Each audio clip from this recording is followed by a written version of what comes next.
Praise the Lord. आपका बहुत स्वागत है इस वीडियो में। और हम धीरे धीरे बढ़ रहे हैं, उत्पत्ति को हम अध्ययन कर रहे हैं, जेनेसिस की बुक को बाइबल में।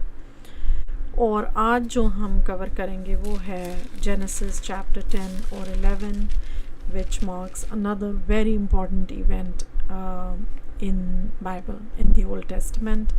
मानवता के इतिहास में ये एक बड़ा ही ख़ास एक चरण, एक इवेंट है जिसको आज हम देखेंगे। तो हम अभी तक हम पढ़ चुके हैं कि नूह अपने बेटों के साथ और वो सब पशु पक्षियों के साथ जहाज़ से बाहर आ गया, और फिर उसने अब वो लोग अपना एक जीवन जी रहे हैं। और यहाँ पे 10वें चैप्टर में मेनली नूह की वंशावली है, जीनोलॉजी है, उसके बेटों के नाम हैं। नूह के पुत्र शैम, हाम और येपेत थे, ठीक है। और फिर उनके पुत्र जल प्रलय के पश्चात उत्पन्न हुए, और फिर आगे उसके नूह के बेटों की आगे वंशावली आती है। मैं सारी नहीं पढ़ूंगी। अब हम यहाँ पे पढ़ेंगे, जब हम उनके बच्चों की वंशावली पढ़ रहे हैं। हाम के पुत्र कुश, मिस्र, फूत और कनान हुए। हम कनान के बारे में पहले पढ़ चुके हैं कि जब नूह को गुस्सा आया तो नूह ने हाम के पुत्र कनान को श्रापित किया था कि वो हमेशा अपने भाइयों का दास रहेगा, ठीक है। अब यहाँ से कूश का एक वंश, कूश के वंश में निम्रोड भी हुआ। वह पृथ्वी पर पहला वीर वही हुआ है, मतलब इंग्लिश में लिखा mighty Hunter before the Lord. वो यहोवा की दृष्टि में पराक्रमी शिकार खेलने वाला ठहरा। इसी से ये कहावत चली कि निम्रोड के समान यहोवा की दृष्टि में पराक्रमी शिकार खेलने वाला। उनकी लैंग्वेज में, उनके वहाँ पे ऐसी कोई कहावत होगी निम्रोड के नाम से, तो माइटी हंटर लाइक निम्रोड, इस तरह से। और उसका जो आगे उसका राज्य, सो ही वाज नॉट ओनली एक शिकारी, नहीं, मतलब basically he was kind of a warrior जो अपना राज्य बढ़ाता चला गया। एक्सपेंशन है उसके, उसमें हम यहाँ पे उसके राज्य की सीमाएं देखते हैं। उसके राज्य का आरंभ शिनार देश में बेबीलोन। अब ज़रूरी नहीं है कि उस टाइम वहाँ उस जगह का नाम बेबीलोन था, बट वो जहाँ जहाँ पे वो अपना साम्राज्य बनाता गया उसने जगहों के नाम रखे होंगे। तो ये जब कहा जा रहा है देश में, शिनार देश में बेबीलोन, तो ये जो बाद में जब ये लिखा जा रहा है तब उसका जो उस राज्य का नाम है वहाँ का वही रेफरेंस दिया जा रहा है। क्योंकि हम सब जानते हैं कि जो उत्पत्ति की किताब है एक्चुअली वो मूसा ने लिखी है। पुराने नियम की शुरू की 5 किताबें, उत्पत्ति, निर्गमन, लेव्य व्यवस्था, गिनती और व्यवस्था विवरण, ये 5 मूसा की लिखी हुई हैं। अब आप कहोगे कि मूसा तो तब था नहीं उस समय, ये उत्पत्ति के समय, तो मूसा ने ये सब कैसे लिखा, मूसा को कैसे पता। हम सब जानते हैं कि बाद में हम वो पढ़ेंगे मूसा के बारे में भी, कि मूसा 40 दिन 40 रात पे एक बार सिनाई पर्वत पे परमेश्वर के साथ रहा, और एक बार क्योंकि उसने पहली बार जब वो 10 आज्ञाओं को पत्थर पे लिख के लाया, उसने गुस्से में उनको तोड़ दिया। वो सब हम पढ़ेंगे आगे। लेकिन जब वो 2 बार परमेश्वर के साथ उसने समय वहाँ पे बिताया, तब मुझे ये लगता है कि तब परमेश्वर ने उसको ये सब बातें बताई, और ये सब मूसा के द्वारा लिखा गया। तो उसके समय में जब उन राज्यों के जो नाम होंगे उसने वही लिखे हैं, ठीक है। सो निम्रोड के राज्य का आरंभ शिनार देश में बेबीलोन, एरेक, अकद और कलने से हुआ। उस देश से निकलकर वह अशूर को गया, असीरिया, और नीनवे, रहोबतोर और कलह को, और नीनवे और कालह के बीच जो रेसेन है उसे भी बसाया। सो उसने काफ़ी सारे जो हैं नगर बसाए, एक्सपेंशन की काफ़ी सारी ये निम्रोड ने, ठीक है। और फिर आगे बाकी बेटों के भी वंशजों के नाम हैं यहाँ पे। उनके भी पुत्र उत्पन्न हुए, उसके बच्चों के भी नाम है। उनमें एक नाम मैं यहाँ पे लूँगी, मैं सारे नहीं लूँगी। उसके एबेर, सो शेम जो है वो एबेर वंशियों का मूल पुरुष कहलाया। और एबेर के 2 पुत्र उत्पन्न हुए। उनका एक का नाम पेलेग इस कारण रखा गया कि उसके दिनों में पृथ्वी बढ़ गई। अब हम आगे 11वें चैप्टर में एक इवेंट पढ़ने जा रहे हैं, पृथ्वी का बटना, लेकिन उसके बारे में देखिए यहाँ 10 में ही लिख दिया। और उसके भाई का नाम योक्तान था। फिर आगे बहुत सारे नाम हैं, और फिर हम 11वें अध्याय पे आ जाते हैं जिसका टाइटल है मनुष्य की भाषा में गड़बड़ी पढ़ने का वर्णन। मतलब तब तक जो ये जितने भी हैं मनुष्य, इन सब की एक ही भाषा थी। ऑफ कोर्स एक ही होगी क्योंकि ये सब एक ही फैमिली से निकले हैं, तो इनका एक ही भाषा था। सारी पृथ्वी पर एक ही भाषा और एक ही बोली थी। उस समय लोग पूर्व की ओर चलते चलते शिनार देश में एक मैदान पाकर उसमें बस गए। ये चल रहे हैं, एक ग्रुप की तरह चल रहे हैं, तब तक एक कबीले की तरह ये, और ये बहुत ज़्यादा हो चुके हैं लेकिन स्टिल ये इकट्ठे हैं और ये चल रहे हैं, और ये आके शिनार में बस जाते हैं। तब वो आपस में कहने लगे, आओ हम ईंटें बना बना के आग में पकाएं। उन्होंने पत्थर के स्थान पर ईंट से और चूने के स्थान पर मिट्टी के गारे से काम लिया।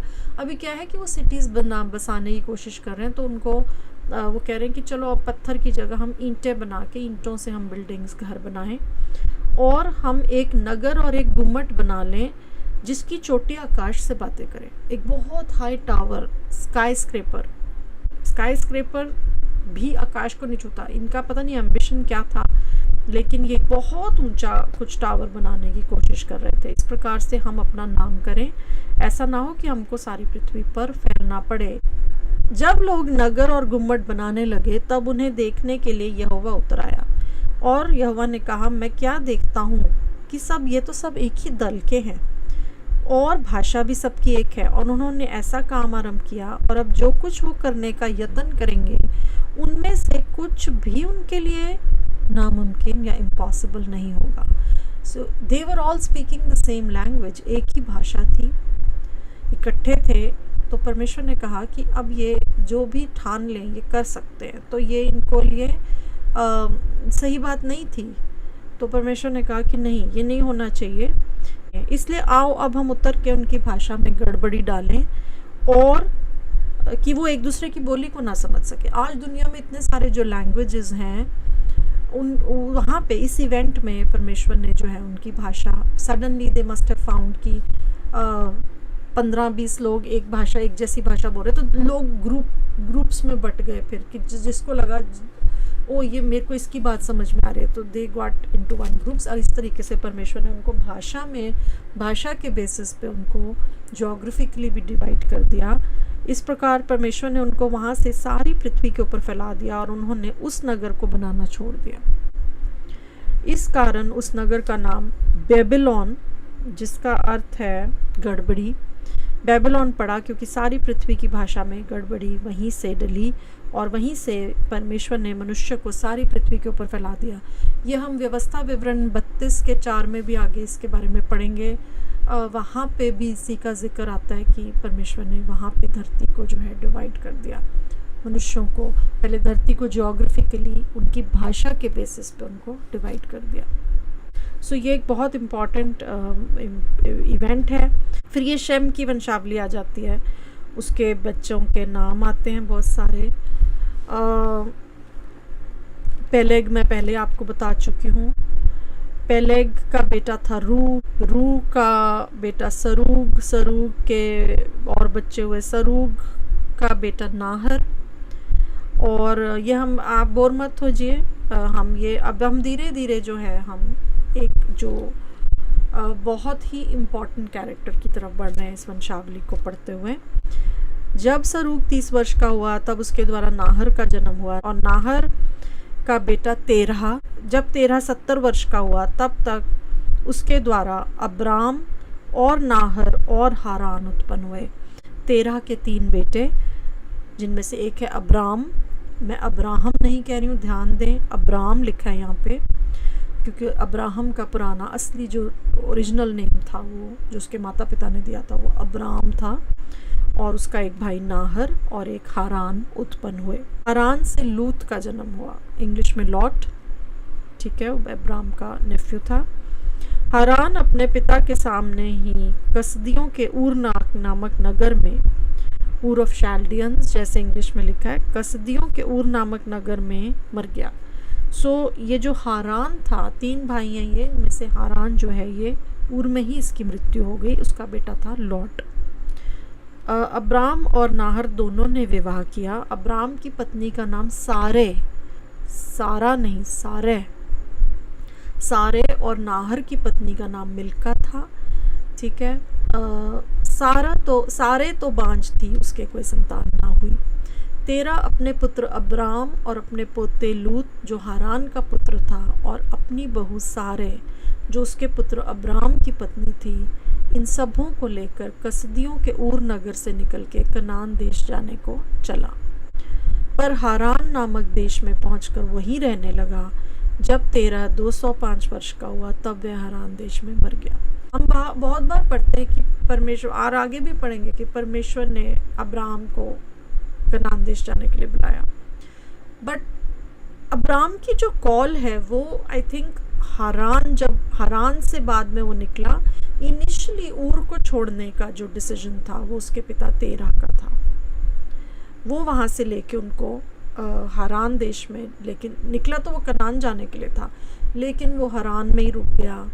और जब वहीं पे जब तक उसकी मृत्यु नहीं हुई, ये सब वहीं रुके रहे और फिर वो मर गया हारान देश में। और अगले चैप्टर्स में हम पढ़ेंगे कि परमेश्वर की ओर से अब्राम को जो कॉल है, जो अब्राम को परमेश्वर बुलाते हैं, उसके बारे में। सो वंडरफुल, हमने उत्पत्ति 1 से 11 पढ़ लिया है और उत्पत्ति 1 से 11 का जो अकाउंट है उसमें हमने क्रिएशन, फिर आदम और हवा का फॉल और अदन से निकाले जाना, और उसके बाद हमने पहला मर्डर कैन और आबेल का अकाउंट पढ़ा।